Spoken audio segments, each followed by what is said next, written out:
días a todos y a todas, los que habéis tenido la deferencia de venir. Yo, conociendo estas jornadas y la organización, la verdad es que lo tenemos que haber hecho en la cafetería, que hubiera sido mucho más productivo y, de hecho, me he encontrado más gente conocida, tengo que decir. Bueno, de verdad que bienvenidos primero a las jornadas, aunque ya habrán dado la bienvenida de Innovación en Salud de Andalucía, GISA 2025. Antes de comenzar con la mesa, me gustaría agradecer enormemente a la organización que siga pensando en mí para moderar. Nunca me llaman de ponente, será porque tengo poco que aportar. Pero bueno, a ver si alguna vez la organización me llama para hablar, más que para moderar, aunque es un privilegio, evidentemente, estar aquí. Gracias en nombre también del Gobierno, por supuesto, al que represento, el Gobierno de Castilla-La Mancha, por la invitación. Mi nombre, como pone en el programa, es Juan Ángel Morejudo Flores. Soy el director gerente de la Agencia de Transformación Digital de la Junta de Comunidades de Castilla-La Mancha.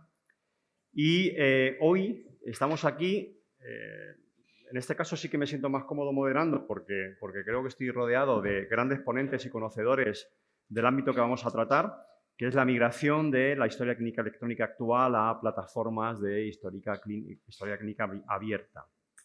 Me acompañan y doy la bienvenida a los ponentes, que son los que saben. Por un lado, Jordi Piera Jiménez, responsable del eje estratégico, la Dirección de Sistemas de Información de CatSalut. Jordi. Miguel Ángel Benito Tobar, su director de Transformación, Innovación y Salud Digital del Servicio de Salud de las Islas Baleares. Nos hemos conocido en algún otro evento. Una persona nueva que se incorpora a estas jornadas también, que es Luis Javier Bonilla. Luis Javier, bienvenido. General Manager de CGM Clinical España. Y también otra persona que no conoce, primera vez que y que nos conocemos, en sustitución de Blanco, que ha excusado su presencia aquí por motivos profesionales. Eso ha dicho, no sé si es la verdad o no, que es Pepe Rodríguez, del Grupo Quirón. Yo, sin más, porque además, como buenos ponentes y conocedores del sector, casi se han automoderado, cosa que al moderador siempre le viene muy bien, no voy a decir que no. Vamos a pasar un poco al motivo de la charla. En primer lugar, yo cuando la organización me envió la invitación y el título era Paso de Historia Clínica Electrónica a Historia Clínica Abierta, la verdad es que yo preguntaba lo primero, ¿por qué y para qué? Y esa misma pregunta que me hago yo, me gustaría que en el orden en el cual he presentado a los ponentes me comentaran por qué y para qué. Entonces, si os parece, Jordi, en primer lugar, te doy la palabra y comenzamos con la sesión. Gracias. Muchas gracias. Gracias. ¿Por qué el paso de una historia clínica a una historia clínica abierta? Yo creo que el mundo va girando y no se detiene. Las necesidades de nuestros profesionales y también de los ciudadanos van cambiando y hemos visto, o creo que hemos llegado a los límites de lo que la historia clínica tradicional podía aportarnos. Tenemos problemas para que la innovación escale, tenemos problemas de time to market de la innovación y la alternativa de una historia clínica abierta se presenta como una oportunidad para dar respuesta yo os diría, a estos retos, incluyendo también una mayor colaboración entre profesionales. Y así, corto y raso, empiezo yo. Muy bien, pues nada, muchas gracias. Me parece muy bien. Está claro el por qué, según vuestra organización, el para qué. Por favor, desde Baleares, ¿qué opináis? Muy buenos días. En la línea de Jordi, ¿no? Yo creo que lo que estuvimos hablando ayer y es lo que nos están reclamando todos los profesionales, ¿no? Compartir, compartir, compartir, ¿no? Y tanto los profesionales como nuestros pacientes, ¿no? Y más en una isla como Baleares, donde tenemos sabéis que tenemos más de 20 millones de turistas al año, ¿no? Y esta historia clínica abierta que permita una agilidad de incorporar nuevos servicios, nuevos sistemas y sobre todo compartir historias clínicas. En breve va a salir con la europea, que va a ser otro de los grandes retos que tenemos o teníamos históricamente. es el paso, ¿no? O sea, no hablamos de una historia clínica única en nuestro caso, hemos ido por otra estrategia, pero sí esa historia clínica unificada y esa compartición de datos, ¿no? Muy bien, muchas gracias, Miguel Ángel. Turno para Luis Javier. Coméntanos. Gracias, Juan Ángel, y gracias a la organización por invitarnos a estar en esta mesa. Claro, mi visión en esta mesa es aportar la visión de la industria, que al final lo que tenemos que poner es herramientas tecnológicas que ayuden a responder a la demanda de los profesionales. Y sí, llevo 32 jornadas de innovación de Andalucía y en Andalucía. He atendido a todas.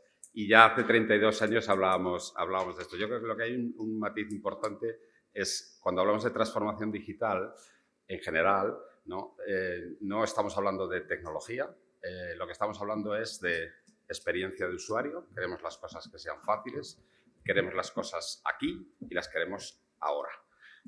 Ubicuidad, inmediatez. Y siempre hemos tratado de que cuando lo transportas esto al sector de salud, porque en otras áreas esta transformación digital ha calado más, en salud es más difícil por la enorme heterogeneidad, la complejidad de los datos, la información y el conocimiento, pero yo creo que ahora sí que estamos en condiciones de poder poner encima de la mesa herramientas tecnológicas que permitan dar a los usuarios del sistema sanitario esta transformación para poder acceder a la información aquí, ahora y de manera fácil para la ayuda de la toma de decisiones, ¿no? Yo creo que esta es la definición que yo hago de esta historia clínica abierta, que al final lo podemos llamar como sea, pero lo importante es estos datos.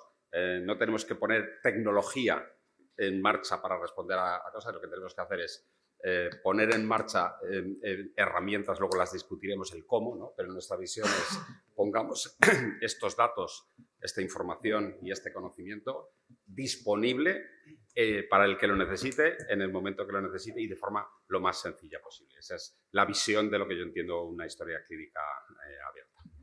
Luego debatiremos cómo podemos llegar allí, que no es fácil. Muy bien, muchas gracias, Luis Javier, por compartir ya no la de tu empresa, sino que yo creo que tu visión casi personal. Pepe. Bueno, Juan Ángel. Quirón, ¿tú qué nos cuentas? A ver, el concepto de historia clínica como concepto, los que llevamos toda la vida trabajando en esto, ¿no? Conocemos, es un concepto ya claramente que ha muerto. O sea, lo que hay son datos. O sea, voy a hacer un poquito de historia, ¿no?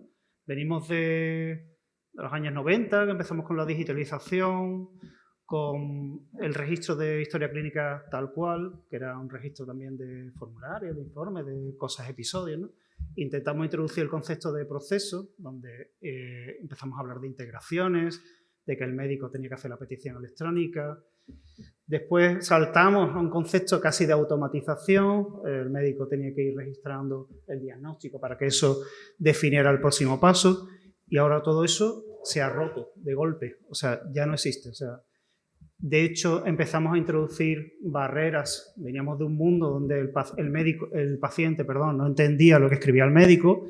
Pasamos a un mundo electrónico donde el paciente deja de entenderlo tampoco porque escribíamos con acrónimos, ¿no? A donde vamos a un mundo donde eso ha desaparecido. O sea, la interacción entre el humano y la máquina es una interacción natural. O sea, ya...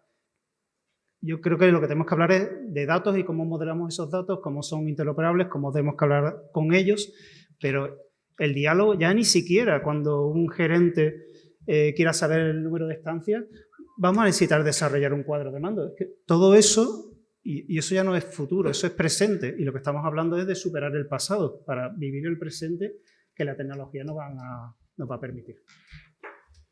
Muy bien, pues muy interesante. La verdad es que este primer bloque ya simplemente estamos poniendo encima de la mesa diferentes, incluso puntos de vista del propio título de la mesa, ¿no? Jordi decía cuáles son los límites, ¿no?, para que la historia clínica electrónica llegue al paciente, innovación, la importancia del time to market. Tenemos que ser evidentemente ágiles, la colaboración entre profesionales es muy importante si estamos hablando de una historia clínica abierta.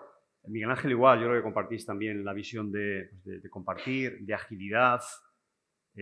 También la implicación que tiene desde el punto de vista del estándar europeo. Luis Javier habla más un poco de la parte de la transformación, ¿no? Del proceso de transformación. Al final, todo lo que hacemos, independientemente de esa tecnología, sean herramientas, tiene que ir hacia un modelo de transformación, poner en marcha el conocimiento. Y Pepe, la verdad es que nos ha hecho un recorrido un poco por lo que ha ocurrido y pone el énfasis en los datos, la interoperabilidad, ¿no? En el por qué, en el para qué hacemos esto, ¿no? Pero claro, al final, cuando uno intenta moderar a tanto conocimiento, tenemos que poner encima de la mesa aspectos tan importantes como la semántica, porque aquí cada uno interpreta solamente el título de la mesa como cada uno lo ve, ¿no? Entonces, ¿hay consenso semántico? Es decir, ¿qué entendemos por historia clínica electrónica abierta? Porque uno habla de compartir, otro habla de datos, ¿y el paciente? ¿No? Es decir, ¿la semántica es importante para centrarnos en el paciente? ¿Qué pensáis? Jordi. A ver, yo, si vamos a empezar a aterrizar conceptos, yo para definirte la historia clínica abierta, a lo mejor empezaría antes por definir lo que es una plataforma abierta, ¿no? Entonces, si nos vamos a la literatura científica, encontramos allí en el año 2016-2017 la Aperta Foundation del Reino Unido, que definen lo que es una plataforma abierta. Es una publicación muy interesante que se llama Defining an Open Platform, y estos señores dicen que la plataforma abierta utiliza estándares abiertos para capturar el conocimiento clínico en el espacio técnico.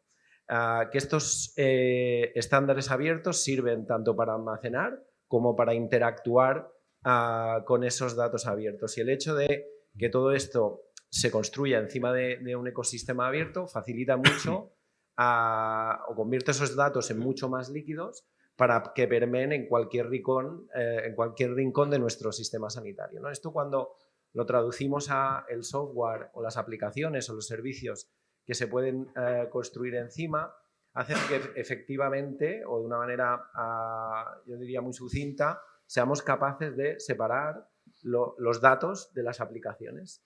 Entonces, encima de esta plataforma abierta es donde yo creo que podemos construir una historia clínica abierta, con todas sus funcionalidades y lo que ello comporta. Muy bien, Ángel. Yo creo que y poniendo el caso de Baleares, ¿no? El escenario ideal no es el que comenta Jordi, ¿no? Y lo comparto al 100%. Quizás el coste de la oportunidad, ¿no? O sea, el tema, y muchos de los que estamos aquí seguro que nos vemos representados de las oportunidades también y los plazos que tenemos, ¿no? O sea, los proyectos de innovación plurianuales nos cuesta mucho ponerlos en marcha, ¿no? En Baleares hemos este concepto de plataforma que nos gustaría, de datos, lo hemos intentado, ¿no? No ha sido un éxito y hemos ido a otro tipo de plataforma, de otro tipo de productos, pero pensando más en módulos de interoperabilidad, ¿no? Hemos tenido que ir a proyectos más cortoplacistas que pensar más en el futuro. No sé si es cierto o no, acertado o no acertado, pero sí hemos apostado por un módulo de interoperabilidad entre distintas plataformas, no por una única plataforma. Pero yo creo que es un mal endémico de la administración, ¿no? O sea, esos proyectos cortoplacistas que a veces la financiación que tenemos es lo que nos permite, ¿no? O incluso la ley de contratos, pues a lo que estamos sujetos, ¿no? Entonces, me gusta mucho, ¿no?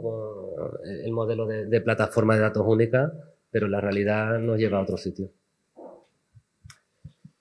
¿Qué me vas a contar? Que no sepamos. Bueno, muchas gracias, Miguel Ángel. Javier. Yo, cuando preparábamos esta mesa, sí que les proponía hacer este consenso semántico. Yo sé que era un poco arriesgado porque los que estáis aquí sois gente de muchísima experiencia y muchísimo conocimiento, pero yo sí que es verdad que a veces hacemos interpretaciones y a veces oyes frases que llaman la atención, ¿no? Y vamos a montar un proyecto de una historia clínica electrónica que va a sustituir los GISes. No, son dos cosas distintas, ¿no?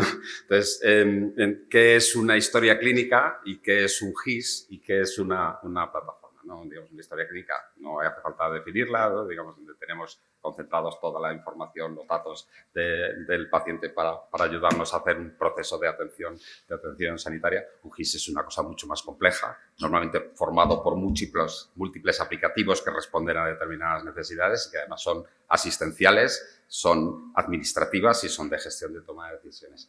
Y luego salen estos nuevos conceptos, ¿no? A raíz de nuevas tecnologías, como ha comentado muy bien Jordi y tal, este concepto de plataforma. Al final la plataforma es un concepto que lo estamos usando en otros ámbitos que no es el asistencial, y al final una plataforma, ¿qué es? Es un activo que pone en común datos, información, conocimiento y personas que tienen una necesidad con otros.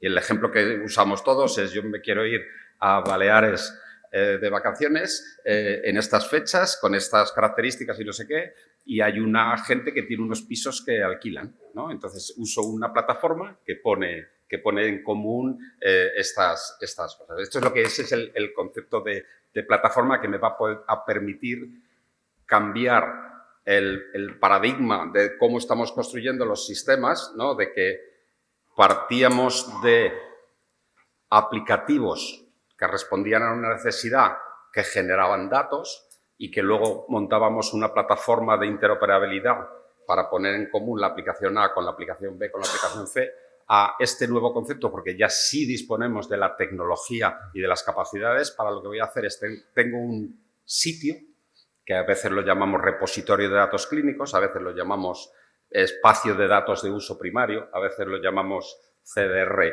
o lo llamamos en inglés o lo que sea, pero a partir de ahí, con esos datos, lo que yo voy a crear es, no sé si son servicios, aplicativos, que responden a las necesidades que tienen que tener. Entonces, para mí era importante, sí, sentar estas bases distintas, ¿no? No es lo mismo una historia clínica electrónica que un repositorio, que un GIS, que un no sé qué, y entonces hablemos. ¿Y qué tiene que ser esta plataforma nueva? Pues tiene que tener la capacidad de dar respuesta a las necesidades de estos usuarios, que son muchos, con muchos roles y además cambiantes. Si hay un sector que es innovador, y estamos en la jornada de innovación, es el sanitario, donde van cambiando las cosas, los conceptos van cambiando mucho, y necesitamos tener una plataforma, no sé si es abierta la palabra o es flexible, para dar respuesta a esta evolución constante del conocimiento clínico que se va produciendo, ¿no? Entonces, para mí me parecía importante sentar, que no sé si los demás coincidís con estos conceptos, pero bueno, que separemos el GIS de la historia, ¿vale? Que sí, que las dos cosas, un GIS tiene que tener historia, ¿no? Pero que no es lo mismo. Muchas gracias, Luis Javier. Llevo mucho tiempo sin venir a las jornadas, pero hablar otra vez de GIS, de historia clínica, me retrotrae a hace unos momentos quizá muy pasados, ¿no? Es cierto que yo creo que hay que, quizá, permitirme también la labor un poco de moderador, también de opinador, ¿no? Yo creo que tenemos que avanzar en conceptos, sobre todo pensando en las nuevas necesidades y demandas que hay por parte de la ciudadanía actualmente, ¿no? Pero sí que es cierto que si no partimos de un consenso, de una diferenciación, es muy complicado avanzar. Ya digo que me retrotrae a 20 años atrás. Pepe, tu visión. Bueno, yo creo que más allá de las siglas, tengo que reconocer que no lo tengo claro. No lo tengo claro porque, entre otras cosas, empezamos a ver que la información desestructurada, o sea, no la información no concreta, no basado en maestros, en tablas, eso, empiezan a tener cada vez más valor y más utilidad. Y que la tecnología se basa menos en cruzar datos relacionales y entender la semántica de lo que hay ahí dentro. Tampoco tengo claro hacia dónde vamos dentro de 5, 3, 2 años, no lo sé, en la interoperabilidad, porque también la tecnología, los agentes SIA, pues nos van a permitir comunicar sistemas de manera desestructurada. ¿Hacia dónde va eso? Ni idea. Mi respuesta es ni idea. Pero si me dejas que interrumpa y tal, sí, porque esto es como lo hemos debatido. Pues no, como si os estáis automoderando. Julio Javier, para adelante, para adelante. Dale. Que, claro, como la mesa es historia clínica, parece que solo estamos hablando para los profesionales clínicos, que también, ¿vale? Porque al final estamos hablando para los pacientes y no sé qué, pero quiero decir que nosotros tenemos, como proveedores de sistemas de información hospitalarios, nosotros tenemos mucha demanda de información, que es información de planificación y gestión.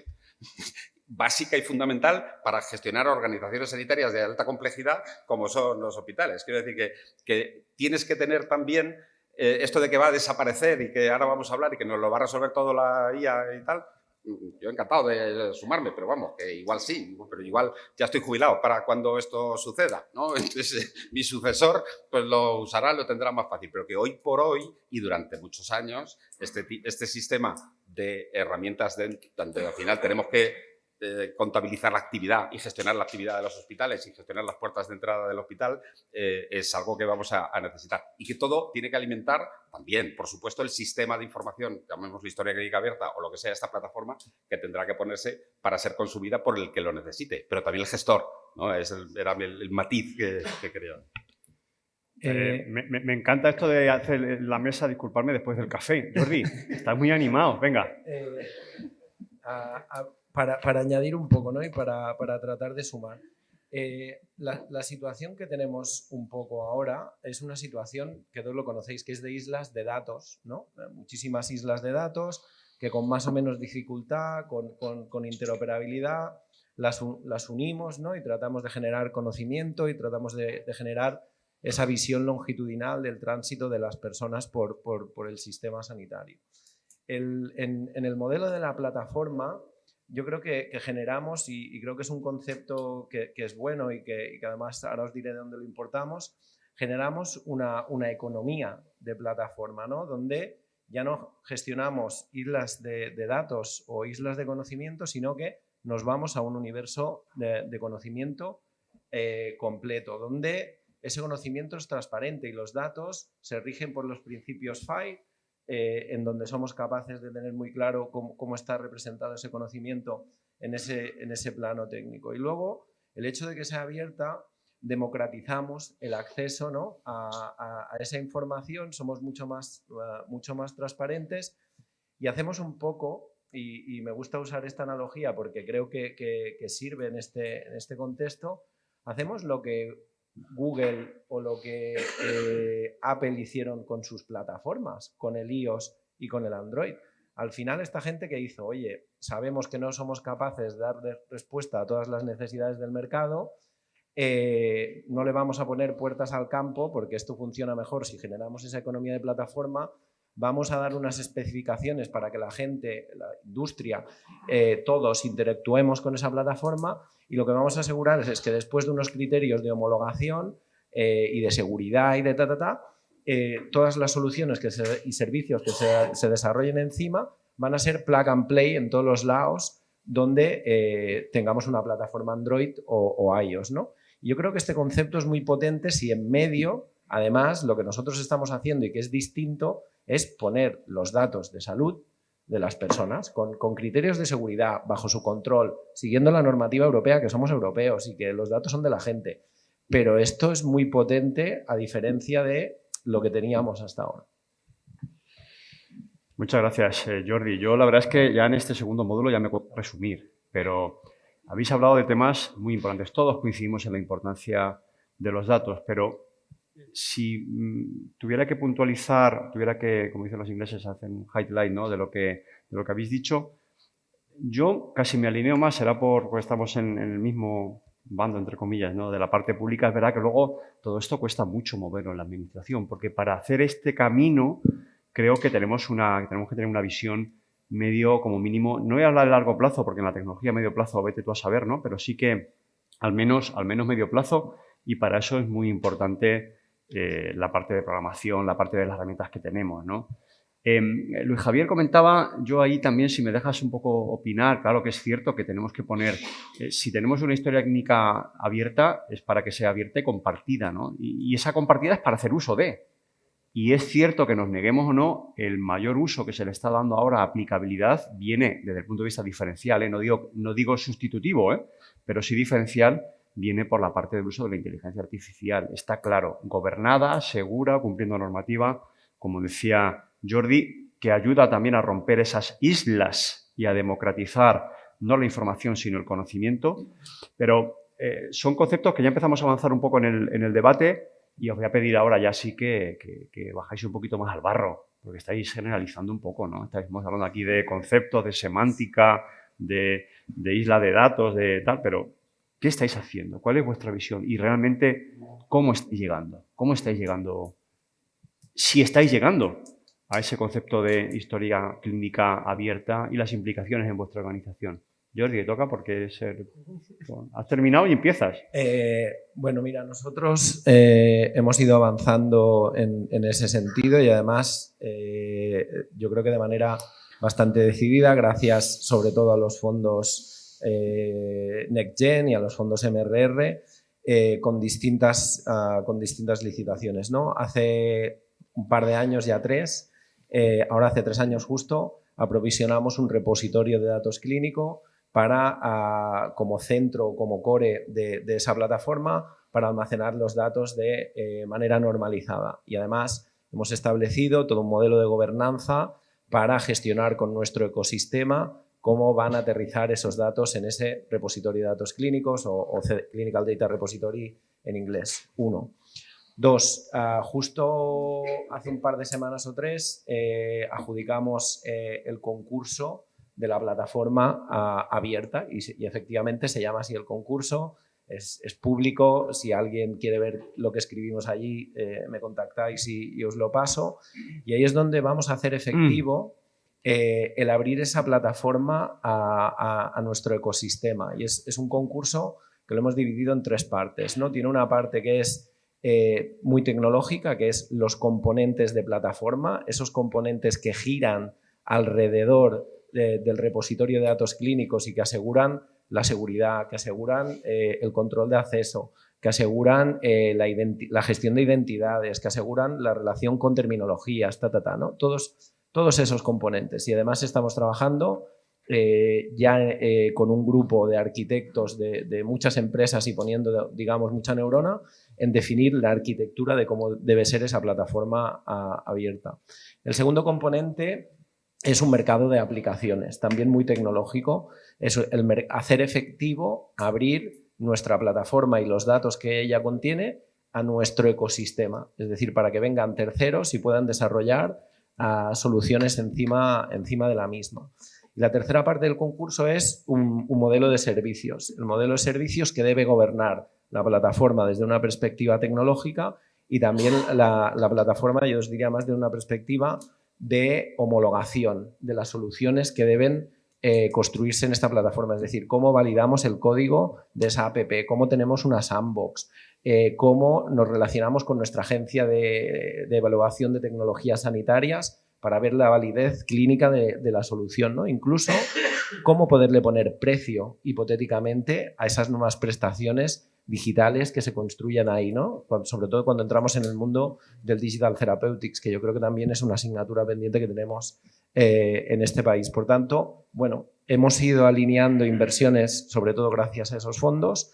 En principio, el año que viene, alrededor del mes de junio, julio, o creo que agosto, que es cuando tenemos que terminar de ejecutar los fondos MRR, esto va a estar disponible para que terceras partes vengan y lo utilicen, y además tendremos pues, bueno, toda la documentación y el modelo de servicios que debe soportar esto. Muchas gracias, Jordi. Miguel Ángel. Baleares daba una pincelada antes, ¿no? Hemos ido a un modelo totalmente distinto al de Cataluña, ¿no? Pero por otras necesidades temporales, ¿no? Hemos ido a un modelo más departamental, o por llamarlo de alguna manera, y apostando por un modelo más de integraciones a nivel de interoperabilidad, ¿no? No tanto orientada al dato.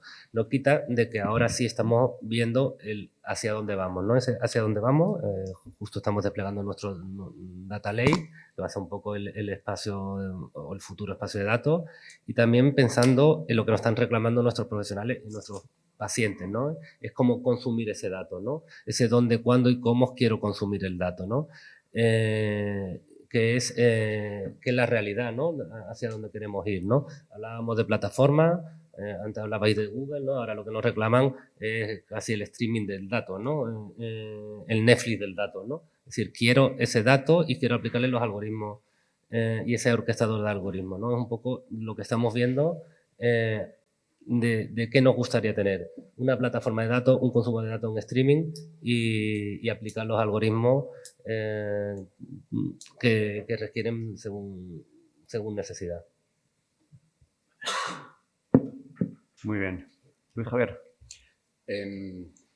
Yo sí quería, claro, nosotros al final no somos una organización sanitaria, por lo tanto nosotros lo que tenemos es que desarrollamos una estrategia de desarrollo de soluciones que den respuesta a esta necesidad de las organizaciones sanitarias públicas y privadas. Y entonces hemos dado muchas vueltas a esto y ya no sé si después de tanto pensar al final he llegado a la conclusión de que cada vez sé menos, pero porque no hay una verdad absoluta, ¿no? Pero lo que sí veo es que nos han surgido a nosotros 3 estrategias posibles, las 3 son válidas y ninguna es perfecta, todos tienen sus pros y sus contras. Y las resumimos el modelo disruptivo, ¿no? Claro, cuando digo, estamos hablando de evolución de los sistemas de información, ¿no? Porque es una frase que oí, no es mía, pero la oí en una conferencia, ¿no? Dios hizo el mundo en 6 días, pero no tenía base instalada. Cuando tienes base instalada las cosas son más complicadas. Venimos de una herencia de sistemas de información dispersos y tal que tenemos que evolucionar. Hay una estrategia que es la disruptiva. Lo hemos hecho mal y ahora tenemos tecnología para hacerlo bien desde cero, ¿vale? Entonces podemos instalar desde cero un sistema superpotente, integral, integrado, tal. Y algunas organizaciones están tomando esa decisión que requiere tiempo, dinero, esfuerzo y ganas de meterte en ese charco otra vez para hacerlo. Pero es viable, tenemos la tecnología. La segunda es la que nosotros llamamos evolución vertical, ¿no? Que es determinadas soluciones que están muy centradas, desgraciadamente no alrededor del paciente, sino que todavía están muy centradas alrededor del centro sanitario, ¿no? Pues estas tratemos de llevarlas a otro nivel y respondamos a esos procesos y hagamos un sistema de prescripciones común, un sistema de peticiones común, un sistema de gestión de alertas común. Es otra estrategia que nos permite ir evolucionando de forma vertical, que tiene sus ventajas y sus inconvenientes, en el que al final también estás creando sistemas de información en silos, porque hay distintas tecnologías y distintas soluciones que luego habrá que integrar y que para el usuario se va a tener que enfrentar a distintas soluciones. Y luego está la que llamamos evolución horizontal, ¿vale? Que es en la que nosotros estamos más apostando, que va en línea precisamente con lo que ha descrito Jordi, que es vayamos resolviendo el tema por capas horizontales, ¿vale? Respondamos primero a la necesidad de tener datos agregados, normalizados, de calidad en una plataforma, pongamos esos datos a disposición del que los necesite a través de las herramientas que sean, gestionemos los procesos a través de esta misma herramienta, vayamos subiendo sistemas de gestión de peticiones a esa herramienta, pongamos herramientas de ayuda a la decisión con inteligencia artificial cuando proceda y cómo proceda, de tal manera que vayamos subiendo los procesos clínico-asistenciales a esta nueva capa y que ya solo nos quede finalmente migrar la parte de gestión de pacientes, que será un esfuerzo, pero que será más asequible. Esa es, digamos, nuestra propuesta de evolución y es ir construyendo estos componentes tecnológicos para poder ayudar a las organizaciones sanitarias a que vayan construyendo esto en los conceptos que estamos más o menos comentando. Esa es la forma en la que el cómo que pretendemos o proponemos a las organizaciones que aborden este complejo proyecto que aún así lleva tiempo. Gracias, Luis Javier. La verdad es que de las 3 opciones que me siento muy identificado también, no solamente en salud, ¿no? Cuando afrontamos un problema de renovación tecnológica que tiene implicación en el servicio, al menos desde el punto de vista del servicio público, en la atención que prestamos a la ciudadanía. Si me dejas solamente, dice, lo hemos hecho mal, me di cuenta ahora, lo hemos hecho mal, vamos a hacerlo bien. No sé si ahora lo vamos a hacer bien, porque si lo hicimos mal en el pasado, no sé qué me garantiza a mí que dentro de 10 años no estemos aquí diciendo, lo hemos vuelto a hacer mal, pero ahora lo voy a hacer bien. Bueno, eso tiene un riesgo. Yo creo que si es con lecciones aprendidas y, sobre todo, si realmente tenemos, como decíamos antes, un porqué y un para qué, seguro. Algunas veces la disrupción viene por el cambio completo. Yo estoy también de acuerdo en algunos ámbitos, pero el hecho de que nos demos cuenta de que lo hayamos hecho mal no garantiza que lo vayamos a hacer bien. Pero bueno, solamente una puntualización. Lo comparto, y además es una anécdota, que es una frase que ya yo la he dicho muchas veces porque no es mía, es no voy a decir el nombre, de un cliente que nos adjudicó un concurso y tal, bueno, pues, tal, enhorabuena y tal, y me dijo, bueno, ¿y esta vez cómo lo vas a hacer? ¿Bien o como siempre? Entonces yo le dije, Bueno, trataremos de hacerlo bien. Luego nos saldrá como siempre, pero te juro que voy a tratar por todos los medios de hacerlo bien. Dice, bueno, me gusta la respuesta. Entonces, bueno, vamos a tratar de hacerlo bien esta vez. Era lo que me refería. No cuando que lo hemos hecho mal, hemos hecho las decisiones con lo que teníamos, como podíamos, con nuestro mejor interés y se pueden hacer, si miras hacia adelante, te entra el pesimismo de, hostias, nos queda mucho por hacer. Pero si también miras para atrás, todo lo que se ha hecho, todo lo que habéis hecho las organizaciones sanitarias es una salvajada. Lo que ha cambiado en 30 años es bestial. Entonces te entra el optimismo. Pero entonces, gracias por la aclaración, porque claro, aquí hay mucha gente que también compra vuestras soluciones y te han comprado y dirán, joder, lo hemos hecho mal, alguna parte tendrás tú de culpa, ¿no, Javier? Sí, toda. Bueno, Toda. Pepe, por favor. Bueno, a ver, preguntarle cómo lo habíamos abordado nosotros. Sí, ¿no? por favor. O sea, nosotros, por decirlo de alguna manera, hemos empezado la casa por el tejado, ¿no? Y me explico un poco. Pensando un poco, vamos a dar un par de datos y sobre todo orientados hacia la sostenibilidad, ¿no? Hay un informe, me estaba recordando ahora, del Parlamento Europeo de 2022 que dice que faltan 1,5 millones de médicos y enfermeras para tener un servicio adecuado, ¿vale? Hay otro informe de BMC Health que dice que solo el 60% de los esfuerzos en servicios sanitarios están orientados a la práctica clínica y basados en la evidencia. Que hay un 30% que no sirve absolutamente para nada.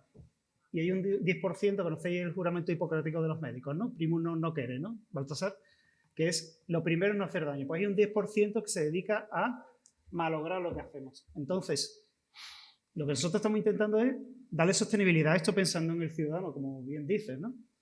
¿Dónde? Pues evitando cosas que no tienen sentido, ¿no?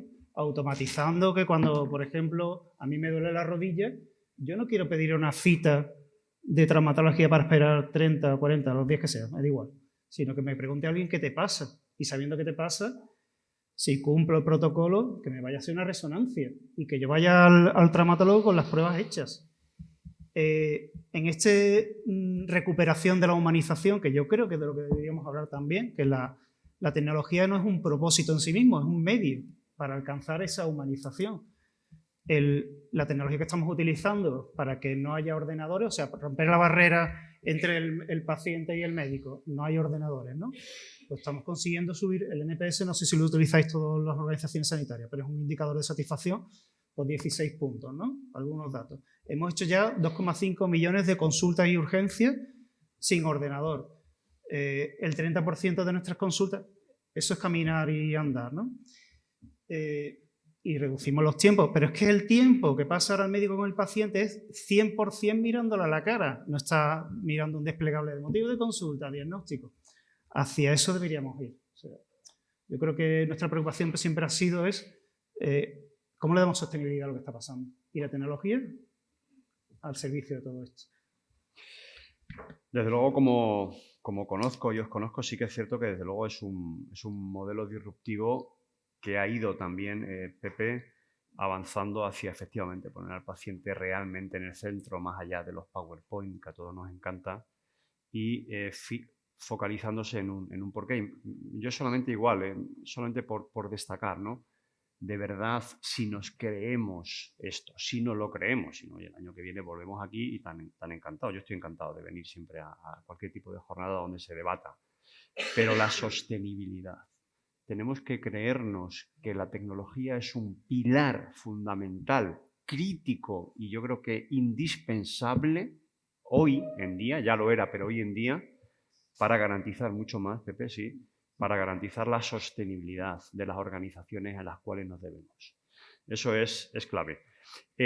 Solamente muy breve, tenemos todavía 12 minutos. Yo os agradezco de verdad el debate, todo lo que estamos generando, pero sí me gustaría también escuchar al público. Pero una última pregunta que quizá los ponentes le han dado menos importancia. Yo he dicho en la preparación previa que me gusta, que es cuánto de importante o no tiene que ver los estándares, pero también la reglamentación. ¿Por qué?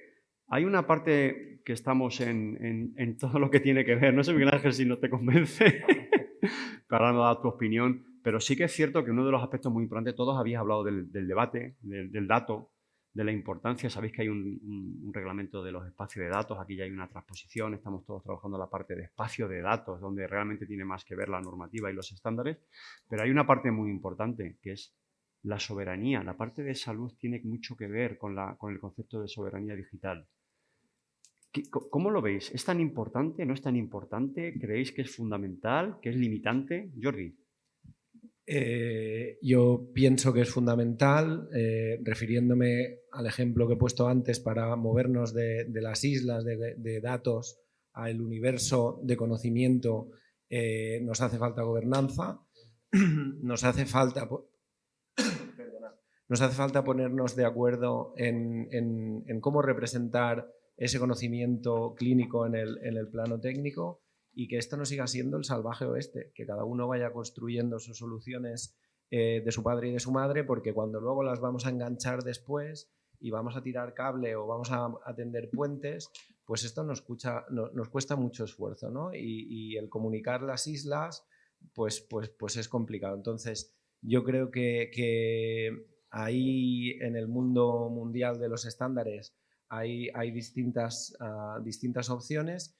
Y bueno, hay por ahí un artículo de Miguel Pedrera y unas cuantas personas más que seguro que andan por aquí, en el que dice que, oye, vamos a usar cada estándar para el propósito que fue diseñado. Entonces, bueno, yo creo que ahí debemos decidir entre todos, debemos seleccionar sin nombrar a ninguno en concreto y tomar ventaja para el propósito que fueron bueno, diseñados o creados, y sobre todo esa gobernanza y ese entente que yo creo que además a nivel nuestro y del SNS es importante que lleguemos eventualmente a ese entente. Miguel Ángel, sí, no, interoperabilidad. Totalmente, ¿no? Y yo creo que es fundamental, imprescindible, ¿no? Y más, soy un fiel creyente, ¿no?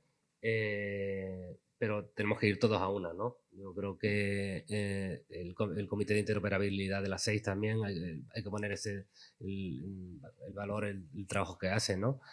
Nos seguimos encontrando con ese gran problema que es el decidir qué estándar vamos a usar, ¿no? Y ahí es lo que dice Jordi, ¿no? Por eso me reño que cada uno al final vamos a tener nuestro criterio distinto, ¿no?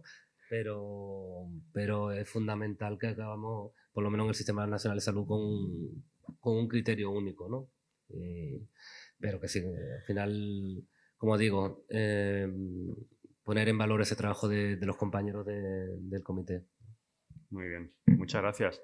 De todas formas, comentabas que, bueno, en tu caso, por supuesto, yo que tengo un poco la visión también un poco transversal, no solamente de la parte de salud, que aquí está nuestro querido director general, Cayetano Fuentes, también, y esto para el Comité de Interoperabilidad, si pudiéramos pensar en que al final la salud es una parte de la prestación del servicio público, porque siempre pensamos solamente en salud, lo comentaba, muy endogámico muchas veces, ¿no?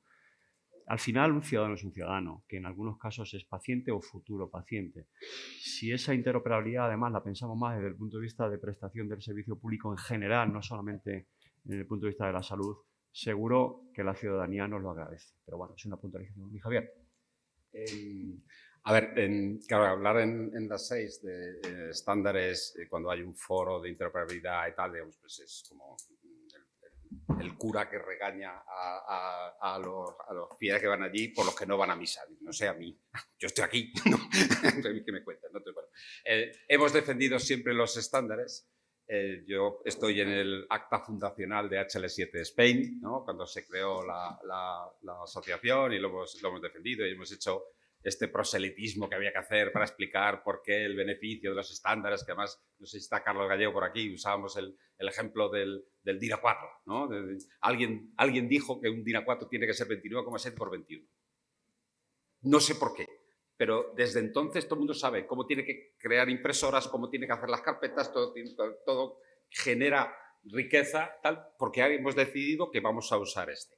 Entonces, digamos, el beneficio no hay que volver a contarlo y tal. Lo que sí es cierto, yo coincido 100% con lo que ha dicho Jerry, usemos los estándares como herramienta. No seamos un integrista del estándar, ¿vale? Y además los estándares se definen para dar respuesta a una necesidad específica completa. Y entonces, por lo tanto, desde nuestro punto de vista proveedor, construyamos la tecnología que sea suficientemente flexible para ir adaptándose a incorporar estas herramientas llamadas estándares para dar respuesta a lo que necesitamos, ¿vale? Y no usemos estándares que están diseñados para la interoperabilidad, los usemos como persistencia. ¿Por porque no va a funcionar. No usemos estándares de otro tipo.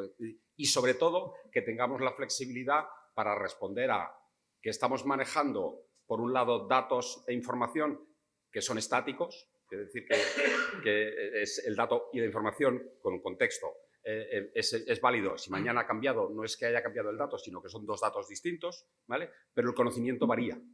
Y el conocimiento clínico varía. Entonces, tú tienes que tener la respuesta en tu herramienta tecnológica para tener este modelo dual en el que, cuando a medida que avance el conocimiento, pueda irlo representando en un modelo de referencia. Entonces, y usemos el estándar más adecuado que sea para eso. Y ahí vamos. No vamos a abrir la lata aquí del crear un debate integrista en si son unos otros. No. Usemos los estándares porque son una herramienta muy útil que nos ayuda a, entre todos, mejorar la respuesta que debemos dar al ciudadano paciente, ¿vale? Que sea así.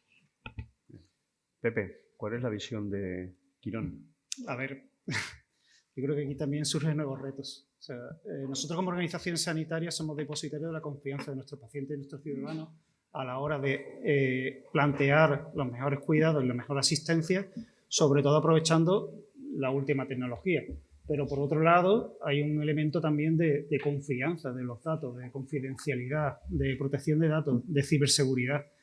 Todo lo que se nos viene encima, digamos que abre unos nuevos retos en términos de cómo la ciberseguridad, la protección de datos, los estándares, de alguna manera sigue cumpliendo esos derechos del ciudadano, porque indudablemente pues los conceptos arquitectónicos van a cambiar, los paradigmas están cambiando de una velocidad bestial. ¿Y cuál es el reto mayor? Pues que seamos capaces de alinear las velocidades de esa protección de los datos de los pacientes y de los ciudadanos con dar el mejor servicio aprovechando la última tecnología. Y eso es donde nosotros, bajo nuestro punto de vista, donde hay mayores dificultades. Si me dejas, Juan Ángel, sí. Y perdón, igual estoy hablando demasiado, pero no quería acabar. No, ya te conocemos. Vale. No te vamos a cortar. Pues me he tomado la pastilla de la incontinencia verbal, pero no ha funcionado hoy. No, es que has comentado dos cosas en tu introducción a este área, porque comentabas estándares y también regulación, ¿vale? Ahora mismo yo creo que, además, el Ministerio lo está explicando 1000 veces y no hay que repetirlo y tal, tenemos un marco regulatorio al que nos debemos todos y que es un 3+1, ¿no? Que está el reglamento del espacio de datos, el reglamento del medical device y el reglamento de la IA y por debajo el reglamento de protección de datos, ¿no? Digamos, y ahí sí que no hay discusión, es amén, ¿no? Hay que cumplirlo y qué bueno es que tenemos un reglamento al que todos nos debemos asumir y tal. Y yo creo que ahí no hay discusión, pero como mencionabas y tal, es independiente, son dos capítulos, ¿no? Dos temas de conversación, uno es los estándares y otro el tema regulatorio. El regulatorio, pues perfecto. En Europa hemos decidido que esto había que regularlo, lo cual es correcto y que no es el salvaje oeste, ¿no? Y que pues nos debemos todos a cumplir esos 3+1 reglamentos que tenemos ahora mismo a nuestra disposición. A ver, yo sobre todo me refería a que, en definitiva, o sea, que haya regulación, lo difícil es la aplicación de la regulación caso a caso. Cuando te enfrentas a un problema de una nueva tecnología, tienes que pensar cómo hacer las cosas bien. Y eso es donde están las dificultades. Yo sí que creo, y ya vamos terminando, porque la gente aquí, claro, se cree que se va a ir sin preguntar y no vais sin preguntar. Si no, voy a preguntar yo como en el cole, ¿no? Pero sí que tiene algo que ver, y como quiero que me inviten al siguiente evento o al foro de interoperabilidad, sí que tiene que ver un poco la parte de los estándares como garantía, como mucha mayor garantía del cumplimiento normativo. Yo creo que juegan un papel muy importante. Y segundo, en todo esto, porque ya al final vamos bajando al ámbito de los datos, de la interoperabilidad, de la colaboración, de la innovación, como quiero que me inviten, a lo mejor hay otro debate que es ¿qué papel juegan aquí las entidades privadas? También estamos hablando dentro de ese ecosistema de compartición y de interoperabilidad con entidades privadas que se encargan de una explotación de datos, ¿por qué no? ¿O el reglamento no lo impide? Lo dejo ahí porque quiero ser invitado al próximo evento aquí en Málaga, ¿de acuerdo? Como los ponentes son maravillosos, tienen un conocimiento impresionante, estamos con casi 3 minutos, la organización, como el café se alarga un poco, quizá nos permita 2 minutitos más, ¿de acuerdo? Preguntas. No os vais a encontrar muchas veces aquí en estas mesas, ¿eh? O sea, que yo os animo a que preguntéis. No sé.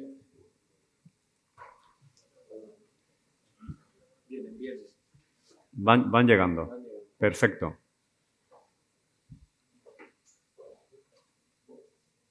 Seguro que llegáis todos al AVE y todas, no os preocupéis, o al avión. O sea, que estamos on time, ¿eh?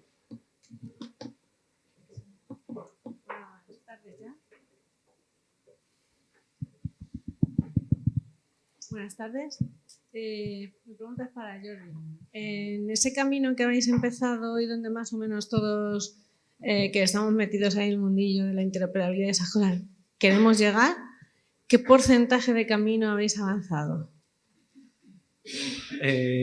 Bueno, a ver, hemos sido capaces de migrar a toda nuestra plataforma de intercambio de datos que teníamos hasta ahora en medio de nuestro ecosistema, es decir, la plataforma de intercambio que junta nuestras 29 historias clínicas en una central. Todo esto hemos sido capaces de migrarlo a la nueva plataforma y ahora estamos en proceso de construcción y de abrir el ecosistema a terceras partes, y nosotros ahí encima vamos a construir una solución única que va a reemplazar todos estos 29 sistemas que os decía.